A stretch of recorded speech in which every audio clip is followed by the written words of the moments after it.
barrio de Latina de los Cármenes, en un piso de 3 habitaciones. Pago solo 500 euros, aunque no es un precio muy común ni en la zona ni mucho menos en Madrid. Yo vivo en el barrio de Plaza de Castilla, en el Paseo de la Castellana. Vivimos 4 personas, 3 compañeras y yo, y pagamos unos casi 1.300 euros al mes. En el barrio de Tetuán, un piso de 50 metros.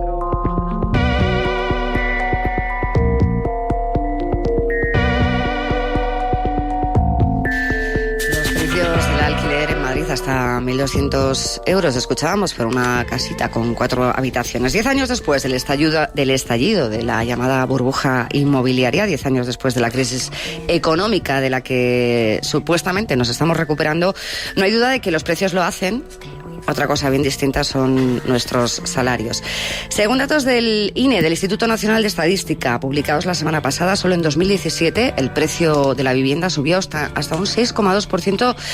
Madrid y Barcelona liderando el aumento en el alquiler, que en algunos casos en los últimos 4 años llegó a aumentar hasta el 48%. Estamos ante una nueva burbuja. ¿Es el hombre el único animal que tropieza 2 veces con la misma piedra? Bueno, el hombre y la mujer. Vamos a preguntárselo a nuestros invitados. Susana de la Riva, directora de comunicación de la Sociedad de Tasación TINSA. Buenos días. Buenos días, ¿qué tal? A La Corrala. Os saludo a los 3 primero. Eduardo Garzón, economista. Buenos Bienvenido. días. Y Diego Sanz, portavoz de la plataforma de afectados por la hipoteca. Hola. Hola. ¿Cómo estáis? Bueno, caminamos derechitos a darnos otra vez con la piedra en la cabeza. Susana. Bueno, pues lo que parece claro es que, al menos en Madrid, porque ahora comento, ¿no? Parece que sí, que la vivienda está volviendo otra vez a esa senda alcista que nos recuerda a esos años de pavor, ¿no? Que vivimos de crecimiento desbocado. Pero, como decía antes, hay que tener en cuenta que en Madrid sí que es verdad que estamos viendo este proceso, pero sin embargo en otros sitios de España no. Entonces, si uno mira los datos nosotros hablamos de precio, de valor de compra de la vivienda, en España el crecimiento en el último año ha estado entre el 4 y el 6%, porque hay sitios donde todavía siguen bajando los precios. ¿Qué ocurre? Que en Madrid, que es indudable foco económico y donde antes se notan los cambios de tendencia, pues en 2015 ya tocó suelo, y lo cierto es que se ha producido una recuperación del valor de la vivienda porque se ha reactivado la demanda, ¿no? Cosa que en otros sitios todavía no está sucediendo. Uh-huh. Entonces, por centrarnos en Madrid, sí es cierto que estamos volviendo a ver crecimientos de precio de la vivienda. Según nuestros datos de tasaciones realizados por TINSA en el último año, en la ciudad de Madrid los precios han incrementado un 17%. Estamos hablando de compra. De compra, eso es. 17% en el último año. En un solo año. Si hablamos desde que tocara suelo en 2015, lo que vemos es que el crecimiento ha sido de un 30%.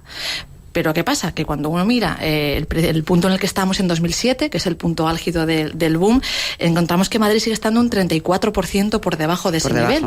¿Qué ocurre? Que estamos viviendo ahora porque estamos viendo subidas, están siendo relativamente rápidas, y entonces parece como que de repente se nos va de las manos, pero si lo miramos en contexto, todavía estamos un 34% por debajo de 2007. Que eso no quiere decir que el nivel de 2007 sea el idóneo, ¿no? Por supuesto, pero más que nada por situarlo en perspectiva. Entonces, esto al final responde a una vuelta de la demanda, que es lógico cuando la recuperación económica vuelve a nuestras vidas, ¿no? Cuando uno tiene expectativas de tener trabajo y pierde un poco ese miedo a qué será de mí, pues vuelve a tener necesidad de independizarse, en el caso de los jóvenes, o en el caso, sobre todo, que es lo que estamos viendo, que está tirando ahora del mercado principalmente, es lo que llamamos vivienda de reposición, es decir, familias que ya tienen una vivienda, y lo que hacen es que cuando mejora la situación económica dan ese paso a cambiar a una vivienda mejor. Entonces suelen ser ya compras de un nivel pues medio alto, sobre todo de familias que venden su vivienda anterior para comprarse una más grande o en una mejor ubicación. ¿Qué dice Eduardo Garzón? Decía, tenemos expectativas, lo que no sé yo si tenemos salarios, si nuestros salarios se están recuperando, cómo se están recuperando los precios de la vivienda, cómo se están recuperando las empresas.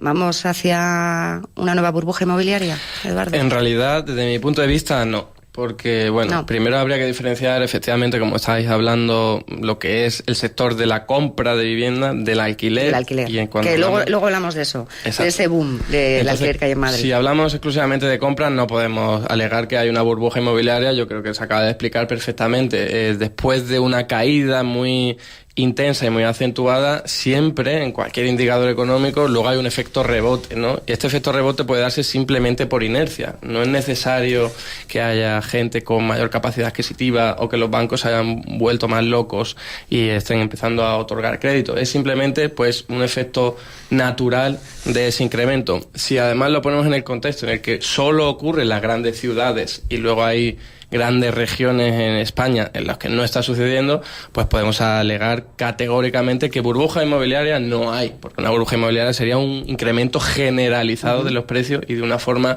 relativamente notable, ¿no? Entonces eso no ocurre, sobre todo si lo vemos a nivel geográfico. Pero es cierto que lo que estamos viendo es que en determinadas grandes ciudades los precios sí están volviendo a repuntar. Se ha dicho perfectamente, no están en los niveles del año 2006, 2007, que efectivamente ahí sí que vivimos una burbuja inmobiliaria grande. Entonces, no es un motivo para preocuparse, para decir, oye, estamos volviendo a lo mismo que antes del año 2007, pero sí es verdad que eso tiene consecuencias económicas, ¿no? Y lo estábamos comentando perfectamente. No sabemos si es debido a los salarios, pero cabe pensar que no. Porque al fin y al cabo, si vemos las estadísticas oficiales, comprobamos que la mitad de los nuevos contratos son de menos de 973 euros mensuales. Con lo cual, no parece que sea una cantidad económica suficiente como para adentrarse en la compra de viviendas, ¿no? Parece que responde más a familias que tienen, bueno, pues una capacidad económica relativa, que en un momento en el que ya no tienen miedo, pero nunca han tenido problemas o no han tenido problemas graves económicos, se lanzan a comprar una vivienda nueva. ¿Qué está viendo la plataforma de afectados por la hipoteca? Desde nuestro punto de vista, en la ciudad. De lo que está pasando en Madrid, pues se están dando pequeñas burbujas, digamos que es una burbuja local, coincido con las otras dos intervenciones, que no va a haber una situación de vuelta a lo que se ha vivido en los años 90, en los años 2000. Quien piense que vamos a volver a los supuestos buenos tiempos del endeudamiento generalizado, de que los bancos te daban el 100% de la hipoteca, mientras sobretasaban también los pisos, eso no se va a volver. Es decir, el modelo de acceso a la vivienda que se ha vivido en España desde los años 80, que básicamente ha sido el endeudamiento, eso no va a volver en los términos en los que ha funcionado, entre comillas, entre los años 90 y los años 2000, que es que era, digamos, un endeudamiento interclasista, es decir, se podía endeudar gente de todas las clases sociales. Eso ya no va a volver. Ahora mismo los bancos no están dando por las hipotecas el 100% de la tasación de la vivienda, y eso marca un límite de acceso brutal para muchas familias que no tienen ahorros. Y eso, en las condiciones financieras actuales, no se va a volver a la situación anterior. Eso no quiere decir que no haya mini burbujas residenciales, y en Madrid estamos viviendo una, y hay otros factores como el tema de los pisos turísticos que afectan también a la oferta de vivienda, y que hacen que se produzcan problemas de falta de oferta, no exactamente, sino que es que la oferta se está destinando a otros usos que no son el uso residencial. Levantaba el dedo, hablad cuando queráis, sí. No pidáis permiso. Sí, no, era un poco apoyando, ¿no? La idea que estaba defendiendo aquí mi compañero era que aparte de esa vivienda de reposición, que es lo que está tirando del mercado, el otro gran factor que sobre todo está ejerciendo tanto en Madrid como en Barcelona es el tema de la inversión. O sea, es decir, efectivamente, como él dice, no estamos volviendo, las compras que se producen es con un menor nivel de endeudamiento y en general el crédito está controlado, pero sin embargo sí que hemos asistido desde el final de la crisis a una llegada muy importante de dinero procedente de pura inversión, que ha visto en la vivienda un activo en el que invertir, que le ofrecía rentabilidades interesantes, precisamente porque el alquiler se ha convertido en digamos, en la forma de tenencia de vivienda de moda, porque hay un problema de acceso.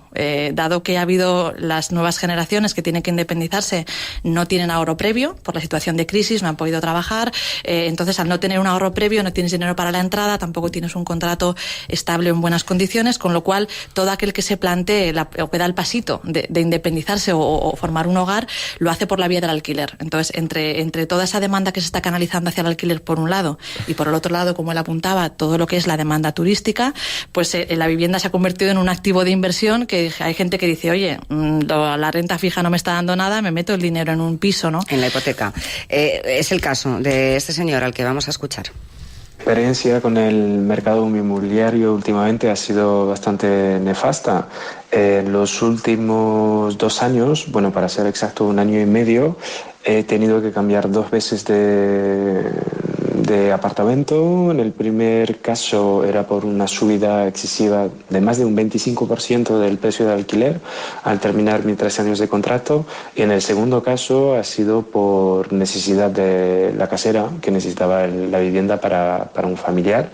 Y a su vez, pues me decidí para buscar un piso para comprar. Desde los últimos 2 años no pasa una semana. Bueno, sin el corte es muy largo, pero lo podemos resumir. Guillermo García, que no te da los buenos días. Hola, compañero Cristina, de la Universidad Rey Juan Carlos. Lo podemos resumir en que el tipo tiene su casa, la casera le dice que le sube el 25%, busca otro piso, al final no se lo alquilan, opta a la hipoteca porque le va a salir más barato al final la letra, la mensualidad, y finalmente la casa que iba a comprar resulta que la ha comprado una empresa para hacer apartamentos turísticos.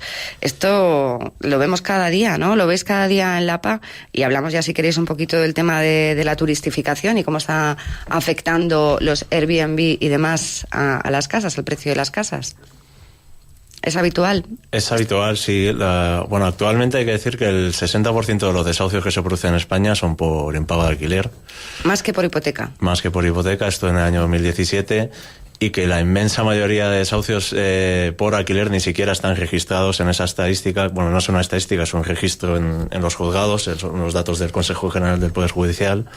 Entonces, un fenómeno que se da, por ejemplo, es que lo apuntabais antes, la inversión que está habiendo es inversión extranjera directa, que va en gran parte al sector residencial y inmobiliario.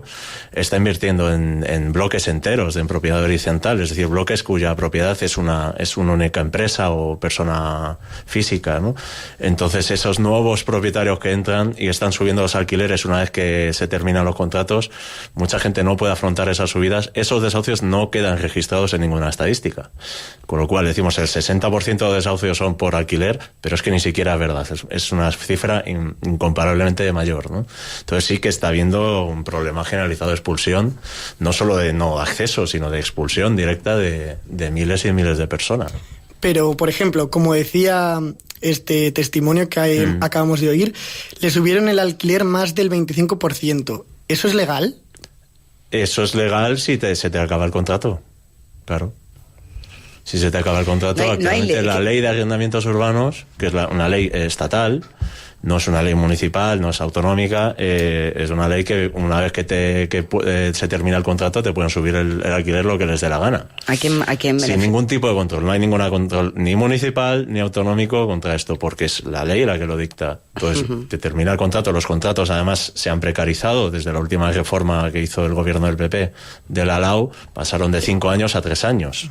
Con lo cual, ahí los inversores que están entrando en el mercado tienen ciclos mucho más cortos de inversión. No es como antes, 5 años, no, ahora es que son 3 años. Y luego ya puede subir el alquiler. Esto está produciendo miles y miles de expulsiones. Hablemos de lo de la turistificación, Eduardo. Lo que en principio parecía una buena idea, y se hablaba de la economía colaborativa, fruto de la crisis y demás, ¿no se nos ha ido un poco de las manos? O mucho, vaya. Sí, efectivamente. Lo que pasa que no debería recibir ese calificativo. Economía colaborativa es otro tipo de cosas, no es esto que estamos hoy viendo. Estas plataformas. Exacto, plataformas de turistificación, o incluso lo vemos también en el sector de desplazamiento de transporte privado, ¿no? Con plataformas como Cabify y tal. Eso no es economía colaborativa, eso es que una empresa utiliza las nuevas tecnologías para simplemente hacer negocios de una forma que deja mucho que desear, porque normalmente ejercen mucha presión sobre las condiciones laborales e incluso utilizan mecanismos para eludir impuestos, ¿no? El caso desde una perspectiva económica de lo que estamos viendo, aquí sí yo denominaría que es una burbuja, es decir, un incremento generalizado de los precios del alquiler, no de compra, ¿no? Y esto, desde mi punto de vista, responde a 2 factores que son muchos factores, pero los 2 más importantes serían muy sencillos de definir. El primero es un incremento de la demanda, es decir, como estamos comentando, pues si hay menos capacidades para acceder a una vivienda en propiedad, porque los bancos no dan tanto crédito, porque la gente no tiene suficiente ahorro, la alternativa que aparece como casi única y exclusiva es la del alquiler. Entonces mucha gente no le ha quedado más remedio que pasarse al alquiler. Eso lo que hace es incrementar la demanda, que haya más gente que esté buscando el alquiler. Y por otro lado, lo que estamos viendo es una reducción de la oferta. Y esto se debe fundamentalmente a que desde el año 2014 nuestro país no deja de registrar picos históricos en acceso de turistas, ¿no? Entonces estamos viendo, y Madrid de una forma mucho más destacada. Entonces lo que se produce es esta gente que viene desde fuera, que evidentemente no va a comprar una vivienda para estar unas cuantas semanas, unos cuantos días, pues lo que ocurre es que se orienta buena parte de los activos inmobiliarios a esa residencia de pocos días. Lo que hace es colapsar totalmente pues el mercado de alquiler habitual, ¿no? El de largas temporadas. Y eso es un problema, porque si combinas ese incremento de la demanda con una reducción de la oferta, los precios se te disparan, ¿no? El propietario, ya sea una empresa de turistificación como la que estamos comentando o un propietario particular, lo que hace es, bueno, pues la gente tiene capacidad de comprar, pues le incremento los precios y así saco tajada. Entonces, ¿los alquileres turísticos de vivienda están dando lugar a una burbuja del alquiler o no es así? Sí, sin duda. O sea, no es el único agente económico, pero sin duda es el más importante porque el que más capacidad económica tiene. O sea, reduce muchísimo los pisos que se ofertan para el alquiler habitual, el de larga temporada, y lo que hace además es tener mucho poder para incrementar los precios y establecerlos, porque hoy día, bueno, se estaba comentando, es que no hay regulación de los precios y ese es un problema, porque igual que nosotros en determinados mercados sí desde el sector público actuamos para controlar los precios, por ejemplo, de los medicamentos, hemos considerado que es importante establecer y controlar los precios, pues lo mismo, desde mi punto de vista, debería ocurrir con el alquiler, porque es una forma de acceder a una vivienda que además es un derecho recogido en la Constitución. Entonces, los poderes públicos deberían controlar esos precios para que no viéramos lo que está ocurriendo hoy día en Madrid. Estoy viendo ahora, una de cada 10 viviendas del Distrito Centro pertenece ya a Airbnb, nada menos. Soluciones para esto. Tinsa se dedica a tasar, pero no sé si tiene también fórmulas mágicas. No, bueno, yo en ese tema quería apuntar también que creo que también estamos en un momento de transición o de ajuste, porque ahora es verdad que ha coincidido la salida de la crisis con la explosión de estas plataformas que favorecen el poder, si tú eres propietario de un piso, el poder alquilarlo de una manera bastante flexible, bastante rápida, pero hay que tener en cuenta que también la gestión de estos alquileres turísticos es mucho más compleja que el alquiler de toda la vida, ¿no? Que tú tienes un inquilino ahí que puede tener sus averías y sus cosas, pero es bastante controlado. Entonces habrá mucha gente que para que un alquiler turístico realmente te salga rentable, también tienes que tenerlo con muchísima rotación, es decir, que habrá gente que seguro que se quiera subir al carro del alquiler turístico y acabe descubriendo que los números tampoco son tan estupendos, que requiere mucho trabajo y mucha gestión, y puede ser también que parte de esa gente que ahora esté ahí acabe trasladándose de nuevo a un alquiler más convencional, ¿no? Las fórmulas yo creo que son complicadas, porque hablabas de la posibilidad de controlar o de topar los alquileres. Hay intentos, ¿no?, en otras ciudades europeas, y hace poco leía que, por ejemplo, en París, que es uno de los sitios donde se quería implantar estas medidas, al final el mercado siempre encuentra triquiñuelas para que el alquiler está topado, pero tienes la parte de una serie de extras que te acaban subiendo al final el precio del alquiler de un poco de tapadillo, ¿no? Entonces es complicado porque al final el mercado es oferta y demanda, y siempre hay maneras de poder esquivar un poco esos límites. Entonces, bueno, pues habrá que ver. De todas maneras, hay que tener en cuenta que en otras ciudades europeas el centro es un sitio donde realmente está pensado para extranjeros o con precios muy altos, o sea que estamos yendo un poco hacia ese camino. Se ha planteado un plan estatal de vivienda 2018-2021 que tiene un enfoque claramente social. Ese enfoque social está también enfocado a la necesidad de ayudar a las personas que más lo necesitan. Contiene líneas de impulso y mejora de las ayudas a alquiler, por ejemplo, posibilidad de elevar ayudas para alquileres que se sitúen por encima de los 600 euros al mes, que era el límite que teníamos en el anterior plan, hasta los 900.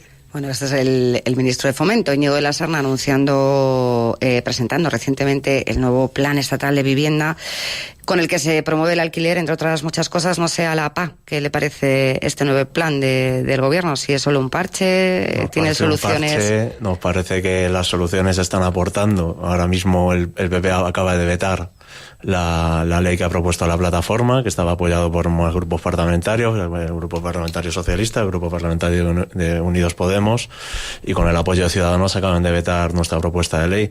Esto que han propuesto ahora, por ejemplo, la medida que se ha comentado tanto de la ayuda al alquiler, lo que va a favorecer es la subida generalizada de alquileres. Claro, eso es lo que va a favorecer.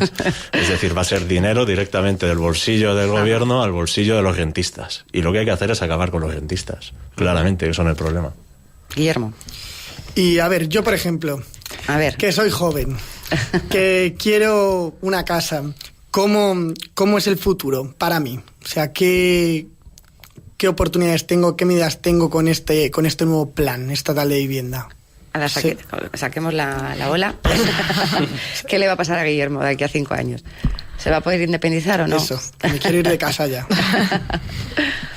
Bueno, a ver, si estamos hablando de este plan, en realidad solo te afectaría si tienes unos niveles de ingresos inferiores a los del umbral que han determinado, ¿no? Esas ayudas afectan a pocas personas, además las ayudas no son muy cuantiosas, entonces pues habría que ver en qué situación te encuentras. En cualquier caso, evidentemente, esto no es la solución, ¿eh? Dar un poco de dinero a determinadas personas para que alquilen no es la solución y se ha dicho perfectamente, o sea, va a ser también un aliciente más para que incrementen los precios. Entonces, la única perspectiva que tú podrías alcanzar sería alcanzar o obtener un contrato estable con unas condiciones dignas que te permita al fin y al cabo. Claro, que ese es otro tema. Pero es el fundamental, es la raíz de la cuestión. No podemos aquí encontrar soluciones cuando estamos hablando de que hay más de 3 millones de personas en desempleo, que la gente que está accediendo a un nuevo empleo cobra menos de 973 euros mensuales. Entonces, ese es en realidad el problema de raíz, ¿no? Y yo coincido, ¿no?, con lo que se decía de esto es una medida nefasta, o sea que no es ni siquiera un parche, porque aunque podamos pensar que a algunas personas pues les va a ayudar un poco, a esas que sean capaces de acceder a la ayuda, en realidad el problema va a ser mucho peor porque como va a seguir incrementando la burbuja, a lo mejor es pan para hoy, hambre para mañana.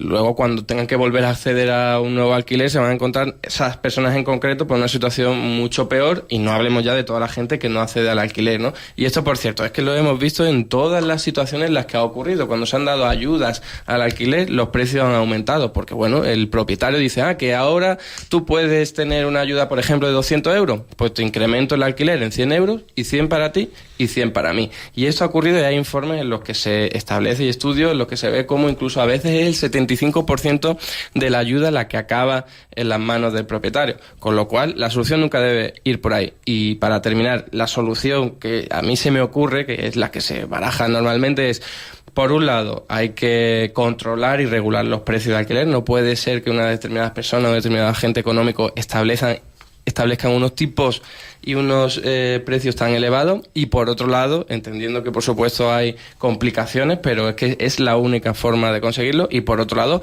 aumentar la oferta pública de viviendas en alquiler. Hoy día hay estadísticas que dicen que entre 3 y 6 millones de viviendas hay vacías en nuestro país.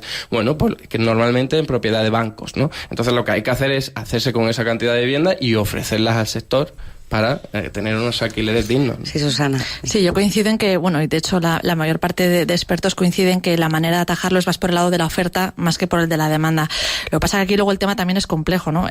Porque el propietario lo que necesita es seguridad para poner en alquiler no solo hablamos ya de grandes bancos o grandes corporaciones, sino incluso particulares. Yo conozco gente que tiene casas vacías, las tiene cerradas porque ha tenido una mala experiencia con un inquilino y no quiere volver a pasar por ahí, ¿no? Entonces, claro, aquí tenemos un poco la vertiente de quien tiene la vivienda y quiere tener un poco la seguridad de que en el momento de que tenga un problema va a poder cambiar de inquilino, y por otro lado tenemos pues bueno a colectivos que también están defendiendo pues una cierta estabilidad y una cierta protección para las personas más desfavorecidas que en un momento dado pueden estar en situación de impago.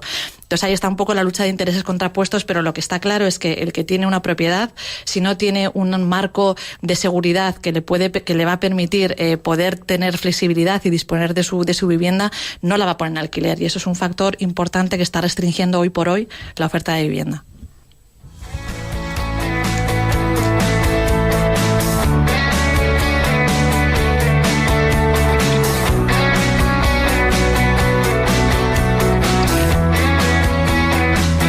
Nada permanecer.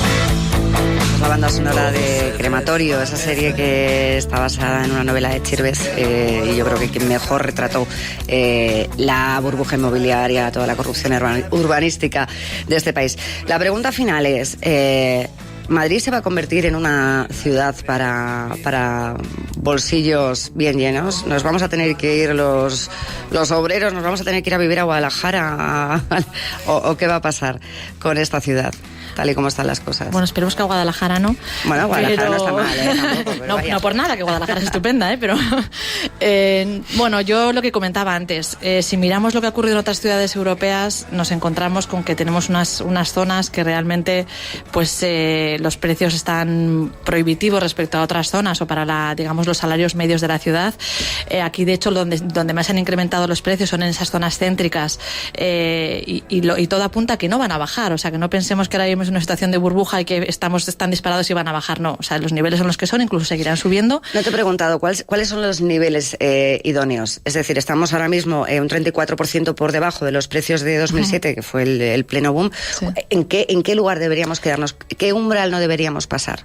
A ver, es que es lo que te decía, que la referencia de 2007 entiendo que no debe ser la adecuada para medir o la aspiración a donde deberíamos llegar. Al final, el valor de la vivienda tiene que medirse en términos de esfuerzo financiero. Es decir, la vivienda es un bien básico que debería crecer conforme a lo que crecen el IPC, los precios de la vida, los salarios, y la economía y los salarios. O sea, al final todo va relacionado, ¿no? Entonces, el nivel es lo que debe marcar la medida de dónde estamos. Entonces, sería el esfuerzo financiero de cuánto de tu salario tienes que destinar a comprar una hipoteca o a pagar un alquiler.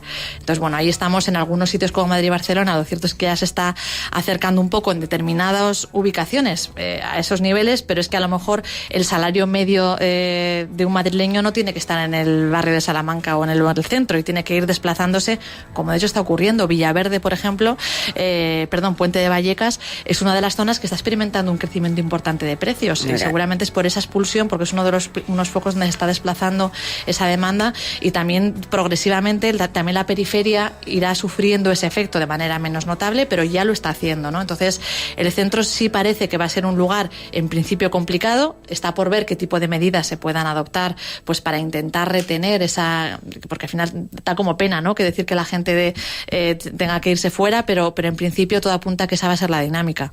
La solución entonces es hacer más pisos, a lo mejor, hacer nuevos ensanches de Vallecas, Eduardo, por ejemplo. O sea, yo creo que la solución no debe ir... Bueno, ya hemos dicho lo de sacar, ¿no?, todos los pisos que están, pero... Exacto, porque sería una forma de incrementar la oferta y entonces habría más posibilidades de acceso a la vivienda.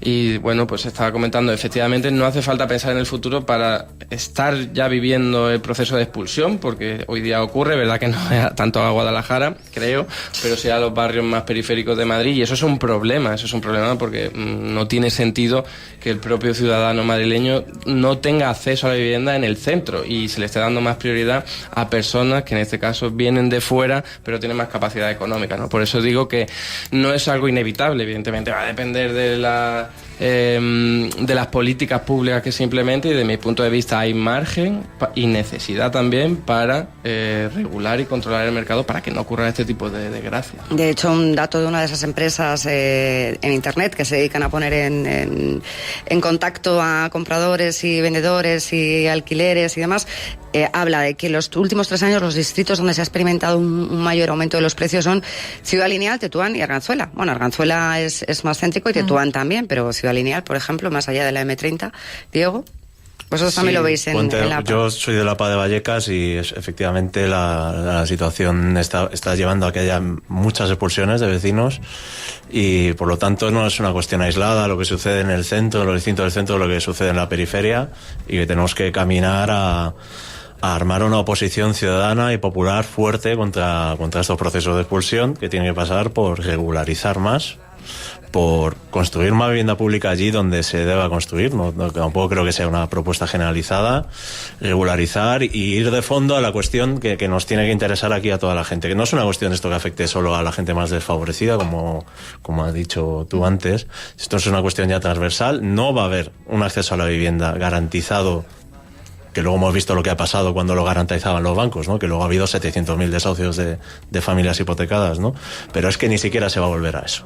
Entonces, mucha gente directamente va a haber cortado su acceso a la vivienda. Entonces, aquí ya es una cuestión de qué sociedad queremos tener. Que nos tenemos que juntar con los pensionistas y con las mujeres. Eso es. Y que hay que ir contra, que al final aquí el problema de fondo son los rentistas, también esos grandes fondos, lo de las familias, eso hay que decirlo menos porque van perdiendo poder, es una sección de los caseros que no es tampoco tan generalizada como se cree. Aquí cada vez están entrando más fondos, más actores, digamos, profesionalizados, y el viejo casero no profesional, digamos que se sube al carro ahora de las subidas de precios, pero no es el problema aquí, ¿eh? Entonces aquí hay que decidir con quién estamos, y con la mayor parte de la gente afectada por estos desplazamientos, o a favor de 3 o 4 actores profesionales, las SOCIMIs, que son empresas que ni siquiera pagan impuestos y que están subiéndose a este cargo del alquiler también.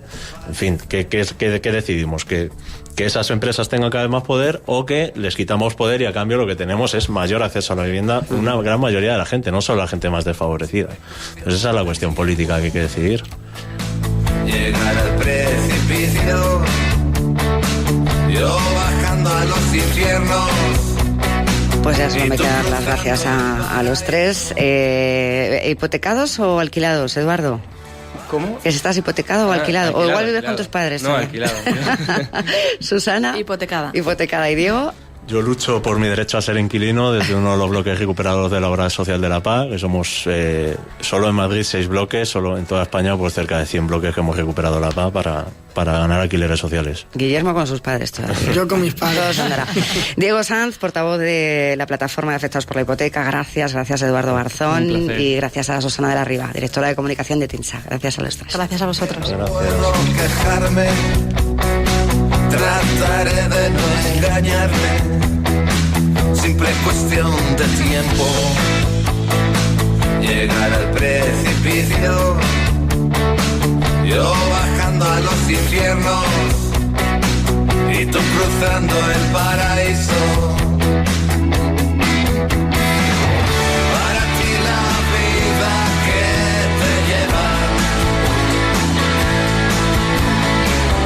para mí la vida que me quema.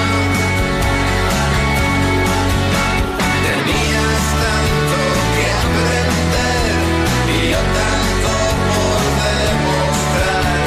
La Corrala. M21 Radio.